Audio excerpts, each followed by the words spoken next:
Қайырлы күн достар, сіздермен бірге Гаухар. Бүгін ерекше тағамды жасаймыз. Видеоны соңына дейін қараймыз. Алдымен етті соломка тәріздес турап аламыз. Ұсақтап, жіңішке етіп тураған жақсы. Сол кезде еттеріңіз жақсы болып, жұмсақ болып пісетін болады. Одан кейін табаға сұйық майды құйып, жақсылап қыздырып алған соң, етті салып, жақсылап араластырып, бетін жауып қуыруға алып қоямыз.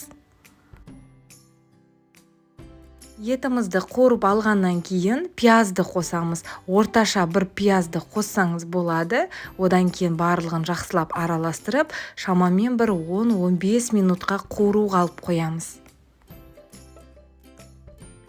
10 минуттай уақытымыз өтті. Енді бетіне біздің тағамымыз қызыл болу үшін паприканы себеміз.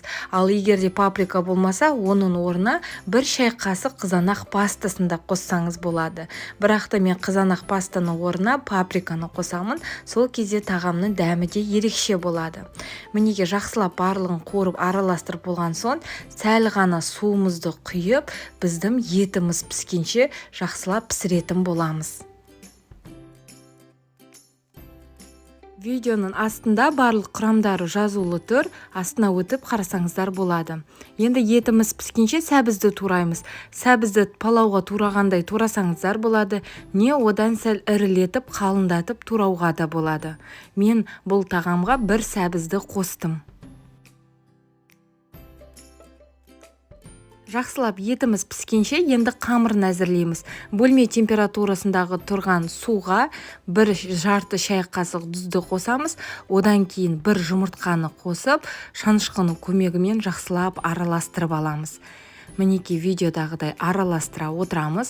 Одан кейін електен алдын ала өткізілген ұнды саламыз. Ұнның барлығын бірден салмаймыз.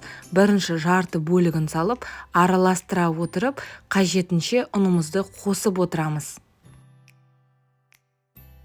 Нанды етке елегендей жасайтын боламыз, бірақ та одан сәл қаттылау болу керек. Мінеке қалған ұнымызды қостық, енді жұмсақ қамыр жасаймыз. Дайын болған қамырды 30 минут қалып қоямыз.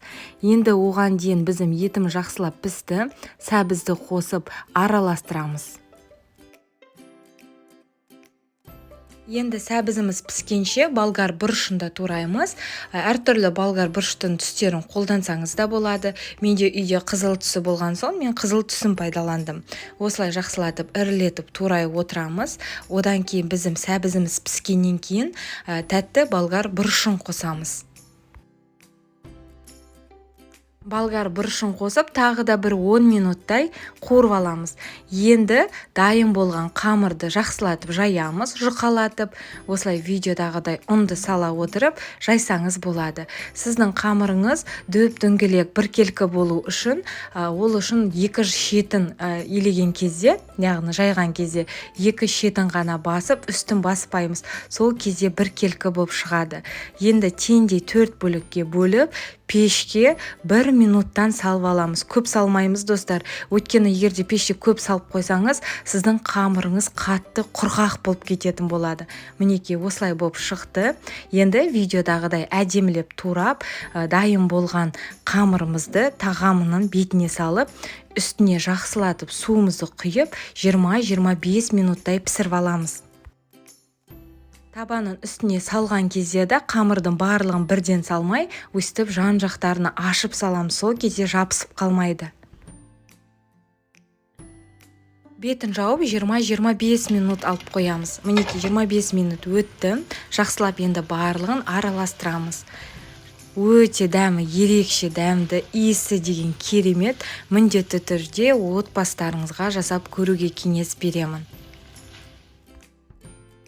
Сіздермен бірге болған Гаухар ас болсын.